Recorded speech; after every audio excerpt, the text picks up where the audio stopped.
Hello, everyone. I know it's been forever, a couple years, right? Um, if you don't know, this is Dee's Devotionals. I used to do these once a week, and that clearly changed. Life happened. So first and foremost, Jackson. Say hi to Jackson. He's not in. Say hi to Grandma. Hi, Grandma. Okay.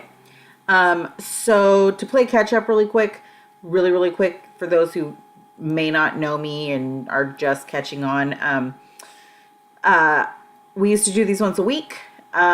Things changed a little bit for me. We had a lot of loss in our family, mainly all of my family.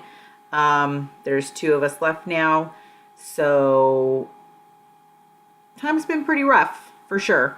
My focus has been elsewhere, and now we're here. So with that, this is mainly a little bit of an update, sort of. I'm going to try to keep this super short, because most of you follow me, know me, so you guys know all of this.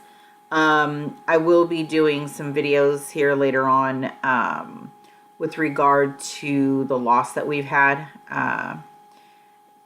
in particular Grandpa's, because I feel like people need to kind of hear how that sat with me, hoping that maybe it'll help someone down the road.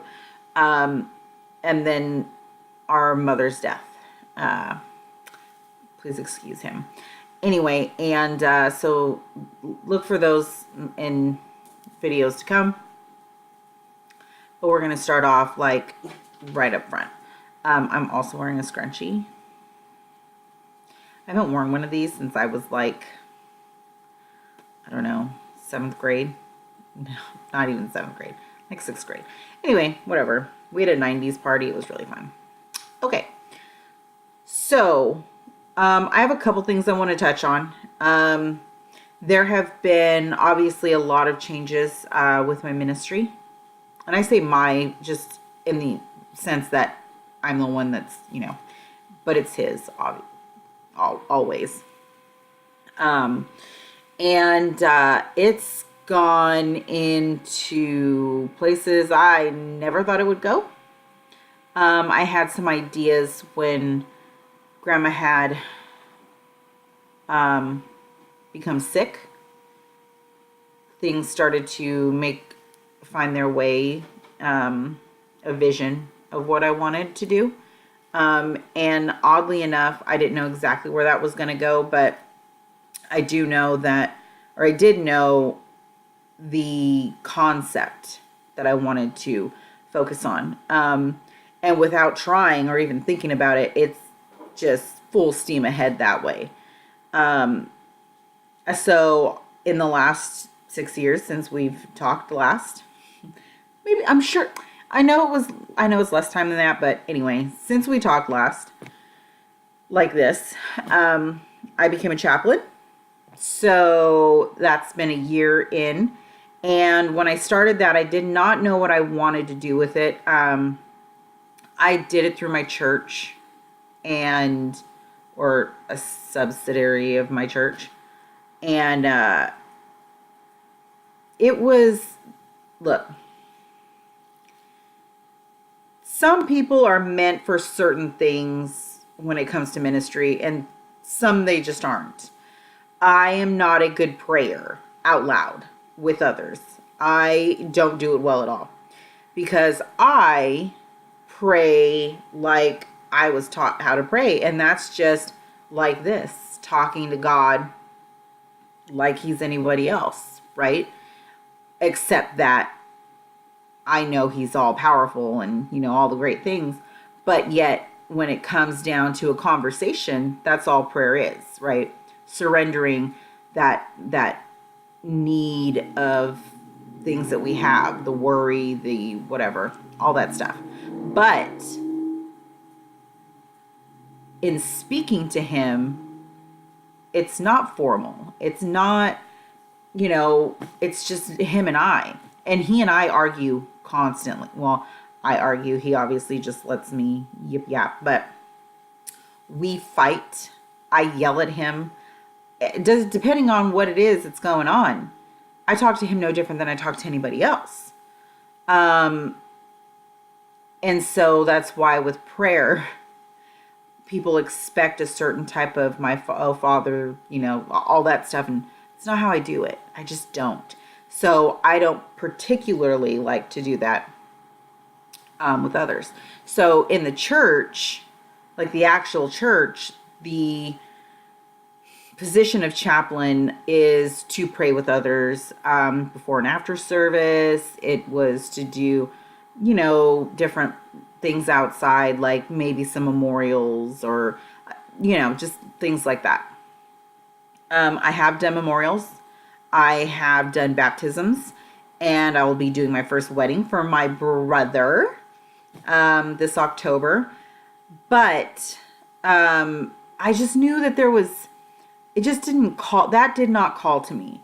And if you have had a calling in the church, you can say in the church, anyway, with God, it's not going to be the same as everybody else. We have different gifts that he's given us. A lot of our life is going to be incorporated into that, and how we go about the areas of ministry that we want to do. And I just knew that I was made for trauma. I was made for disasters. I was made for just the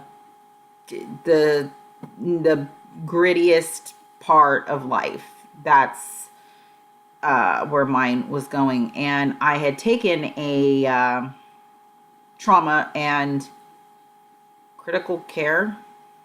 Well, now I forget. Anyway, with Sacramento Police Department, and was going to go through their academy and become a chaplain for them.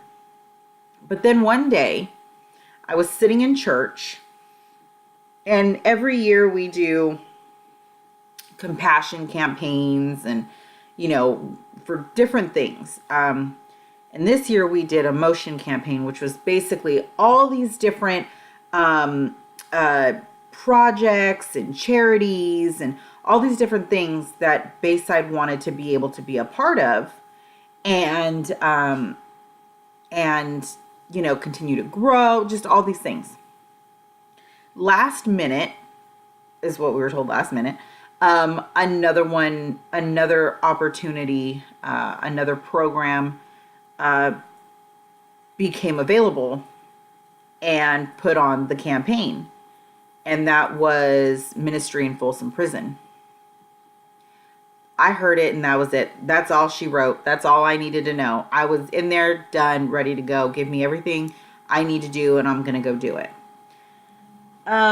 Because a lot of you obviously know that not only did, we have family that was in prison, or in and out of prison, or people that should have been in prison, or, go down the list. Living with drug addicts around constantly, and thieves and so on, kind of builds you up for a certain type of life, right? That you can handle. And then more importantly, Grandma's was a halfway house. Let's be honest. That's pretty much the best way to describe it. If you were getting out of prison, or you had nowhere to go, or whatever it was, her door was always open. And we're just, as an adult, and now that she's passed and things like that, I can see things very differently than a teenager version of me saw them. And I just knew. It was like, I used to say I couldn't wait to get to heaven and stand with Jesus and watch him connect all the dots for me. What a crazy day that would be. Until I was standing in Folsom Prison, seeing these men just be completely different than your perception of them. You know, it just everything made sense. It was like I could see every little dot connecting together, and how I got there standing on those steps talking to those men about grandma, about my life, giving my testimony. It just all made sense. And so with that, I knew that was in the realm of what I wanted to do, what I wanted grandma's ministry to be, to turn into. And it's really interesting because not only have I learned a lot being in there, among men who have done some pretty heinous things. I won't lie to you; they're not the worst. As to what some people would maybe categorize that as, but they're not. It's a wide spectrum. Currently, Folsom Prison, old Folsom, because that's where we are, does not have any what they called special needs, which is not mentally disabled. It means basically anyone who needs to be in protective custody, child molesters, rapists, things like that, which is actually going to be changing, they think.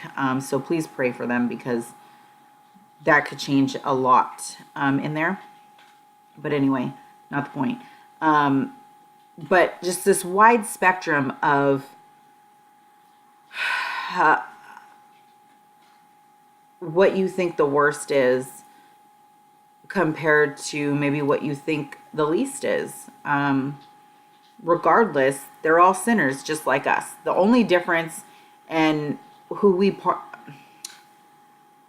partner with God Behind Bars to go in there, and the person who created this program, Jake Bodine, is known for saying the only difference between them and us is that they got caught, which is absolutely true, right? I mean, we've all done something stupid at some point in our life that probably could have put us in jail, in prison, whatever.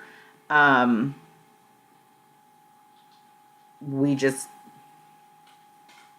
got lucky, I guess. I don't know, whatever you want to say. Anyway, and it's something, a testimony to God and who He is, because I see these men every day and they're totally different than anything you could possibly think. There are men in there who are just so on fire for God that you cannot believe that they did the things that they've done. And we do know a lot of their stories. We don't ask, but they share. And the fact that they are not afraid to share their stories. I did have one, and I'm going to do my very best not to give too many details on him. But there is a man in there who I talk to very frequently while we're in there. And great guy. And, we joke around a lot. We worship together. Like, just, I mean, no different than anyone I'd see at Target or whatever, right? Anyone I've known for however long.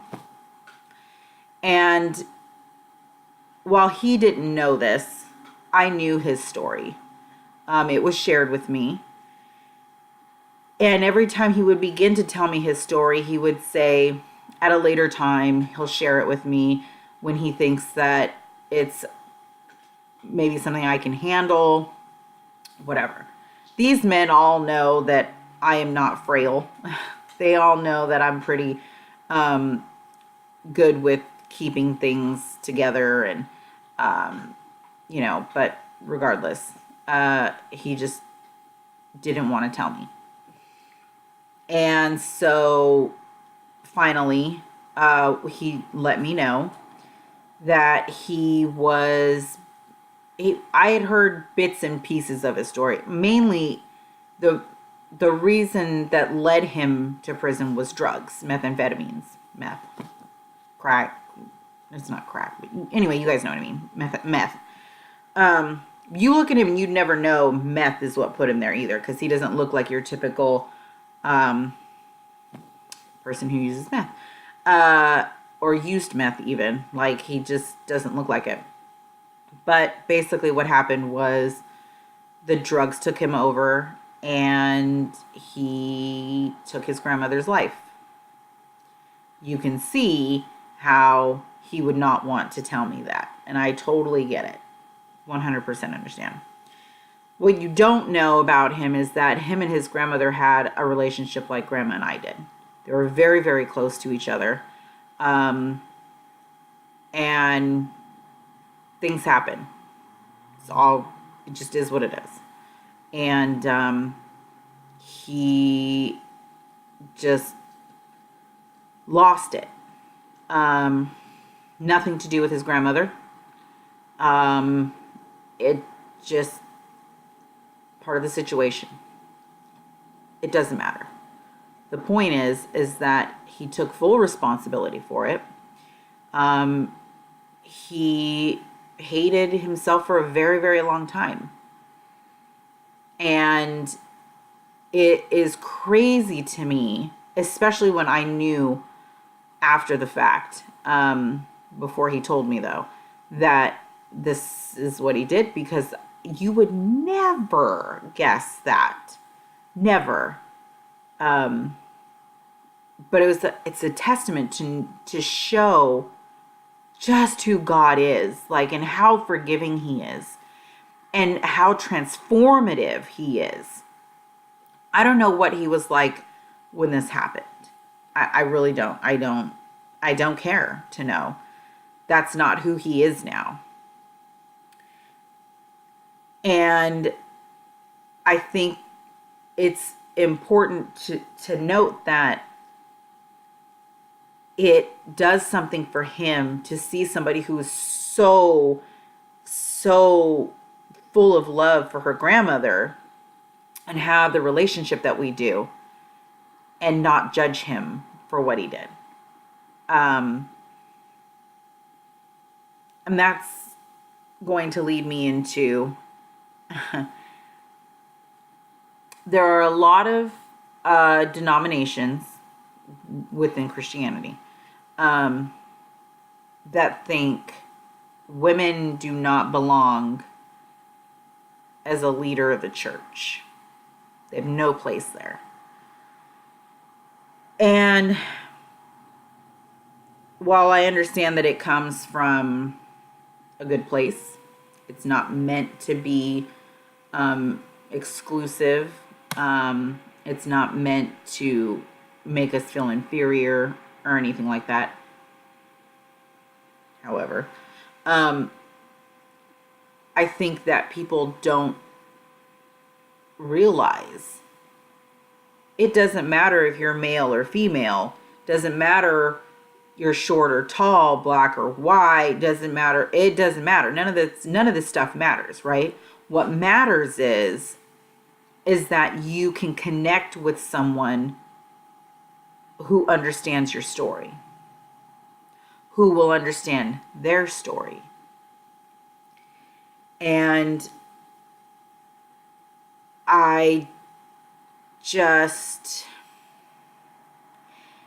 it leads you to see what's so wrong with the church now. And don't get me wrong, I love church.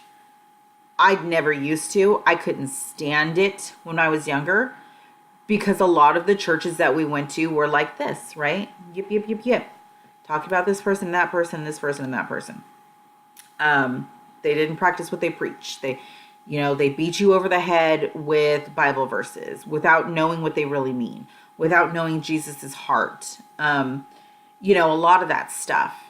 And I couldn't take it. And a lot of this comes from small town, right? Small town churches, small churches in general. And I'm not going to say that it comes from a bad place, because I don't think it starts there. I think it starts with good intentions. I think we all start with good intentions, and then things change. And I knew that when I got the chance to bring out the ministry, that I wanted to go where nobody would go. I wanted to be the part of the church that is going to reach people that the church doesn't want to talk to, that they don't want to reach, that they're afraid to go reach because they don't know how to reach them. You know, a lot of people think that church is a place for perfect people, and it's not. And that's simply because when you're told that you're to love God and read his word and all this, and all these things, that it means you're perfect because you're following all the rules and see, that's it. That's it right there. They're not rules. They're guidelines. And they're things to live by, not up to. We will never live a perfect life. We will never live a life that's going to be exactly according to his word. It's just, and trust me, he knows that. If he didn't know that, we wouldn't have revelation. Let me just say that, okay? If he didn't know that, Job wouldn't even be a thought. He knows who we are. So the point being is that the church needs to get to the people that think the church doesn't love them. Because the church is Jesus. The church is us. We are a reflection of him, for those of us that are followers of his. For those of us that have chose him. I'm not saying you have to be in ministry, but as somebody who has made the choice to follow Jesus, we are to be something that others see him in. Now, that's not to say that you're perfect, again, because we're not. Only he is perfect. But we are the ones that he loves. We are the ones that he has shown grace and mercy to. So I don't think that you have to go to a priest. Scratch that. I don't think that you have to go to another person who says that they are a leader in a church of a religion and confess your sin to him or her or whatever. And that is the only way that you will be forgiven, because that's a lie. That is a 100% biggest lie about God that there is. A human being cannot forgive you for eternal sins. They can't. I can forgive you for doing something to me that you probably shouldn't have done, but that's between us, right? That doesn't mean that my forgiveness to you is going to grant you eternal life. Only Jesus can do that. So when I say this, it does not mean that confession isn't a good thing. And I don't mean it in a way that you're going to somebody and asking them for forgiveness. I mean, it's okay to accept the things that you've done that aren't great, that are totally wrong. Because one, if you don't accept it, then you can't learn and move on from it. You're going to continue to make those same mistakes always. You just always will if you don't think that they're wrong, right? But once you've done that, then at that point, somebody's going to see just how God changed your life from accepting that and wanting to move on. And if we sit in a perfect place for perfect people, how will anyone out there that is struggling with life ever see that? I go to a really large church. Really large. I think we had in one of our buildings 19,000 people this last weekend or the weekend before. It's a large church.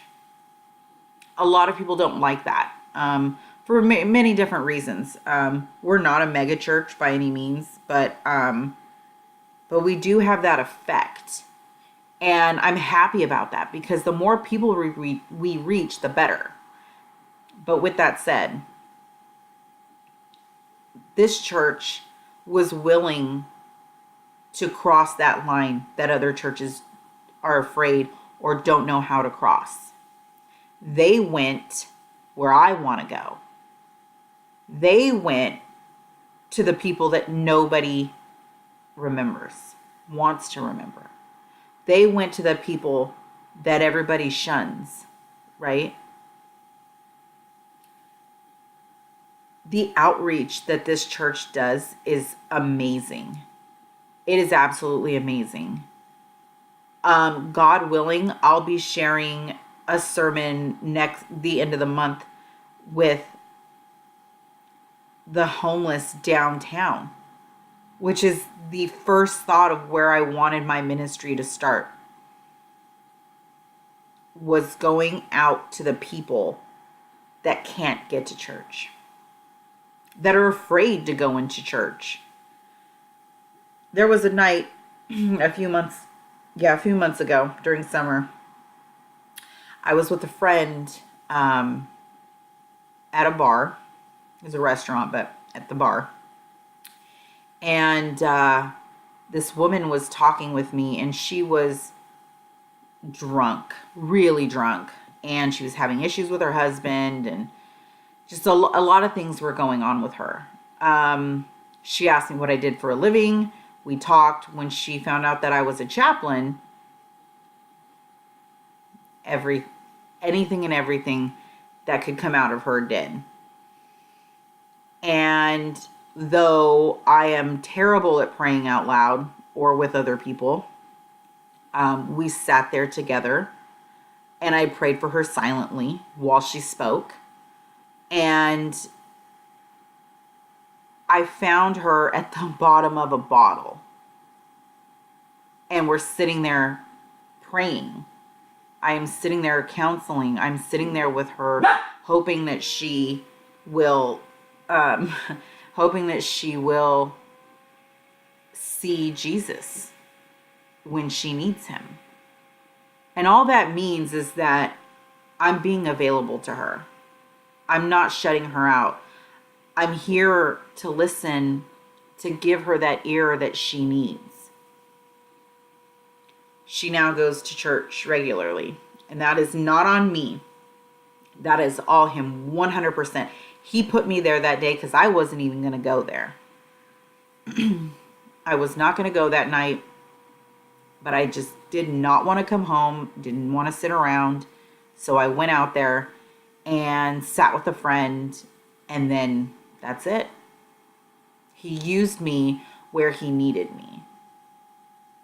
There are people that are going to go to a bar before they go to church, and the church needs to be there. There are people that are going to go find a needle, find a rock, find whatever other substance that they can before they go to a church. Because people in the church judge, right? That's what we all think. And I desperately want that to change. And I know all of us that are true followers of Christ want that to change. We want people to see who he is, who he really is, and not who society tells them that he is. Because society has no clue of who Jesus is. Or maybe they do, and they're afraid of it, right? Because Satan's got a hold of this world like never before, which is a good thing. And I'm going to tell you why. Because that means Jesus is on his way. He's getting close. His time is coming. And I just have to say that with that, I don't care who you are, where you come from, what you did, what you've done, where you're going. It don't matter to me, and it doesn't matter to him. If you are willing to be who you are, accept what you've done, leave it at his feet, you will be the biggest tool that Jesus could possibly use to bring someone else home. I don't care if they feel perfect. I don't care if they feel like nobody loves them. I don't care if they don't want to listen to a word you say. It doesn't matter. Doesn't matter. Trust me. Trust me. There have been enough times where somebody did not want to listen to what I had to say about God. And they're followers now. You don't beat it over their head. Don't need to. Trust me. He's got that under control. But the point is that if you feel like you are worthless, or if you feel like you aren't anyone that God can use, that you're just any other screw up, or not even that, you just feel like you're just nobody special for whatever reason, just know that is not the case. If anyone tells you that you are not allowed for this and you are not allowed for that and blah, blah, blah, religion, just remember one thing. Jesus wasn't religious. Jesus came to abolish religion. See, he knows. That's an amen, just so you know. So always remember that. This Jesus that you hear about in the streets is not the Jesus that's actually working in the street, because he's there. He's there. So with that, I'm going to cut it a little short because I'm at 32 minutes. I'm not trying to go super long for this one. But I will be back with more updates and things. I just wanted to give you that one really quickly. So I will be posting on Dee's devotionals page on Facebook. And hopefully, I don't know. I could try and open an Instagram. That's so much work. We'll see. I got a lot of stuff going on. But anyway, I will try to keep posting these. There's so much I want to put out there that it's just easier for a video than it is to read my long posts. So I'm going to try that more often. Excuse me. But until then, I'm going to leave you with that. And as always, good night, Jackson. Good night, Grandma. And don't forget to pray.